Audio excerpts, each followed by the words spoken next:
ইসলাম বলতে কি বোঝায়? ইসলাম এসেছে আরবি শব্দ সালাম থেকে, যার অর্থ শান্তি। এই শব্দটা এসেছে সিলম থেকে, যার অর্থ নিজের ইচ্ছাকে সমর্পণ করা সর্বশক্তিমান ঈশ্বরের কাছে। তাহলে ইসলাম বলতে এক কথায় বোঝায় কারো নিজের ইচ্ছাকে আল্লাহর কাছে সমর্পণের মাধ্যমে শান্তি অর্জন করা। এই শব্দটার উল্লেখ রয়েছে পবিত্র কোরআনে এবং নবীজির বহু হাদিসে। পবিত্র কোরআনের অনেক জায়গায় উল্লেখ আছে, যেমন সূরা আল ইমরানের 19 নম্বর আয়াতে এবং সূরা আল ইমরানের 85 নম্বর আয়াতে উল্লেখ আছে।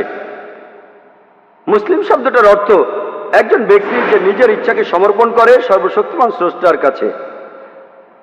আর এই শব্দটা অনেকবার উল্লেখ করা হয়েছে সহিহ হাদিস এবং পবিত্র কোরআনের অনেক জায়গায়, যেমন সূরা আল ইমরানের 64 নম্বর আয়াতে।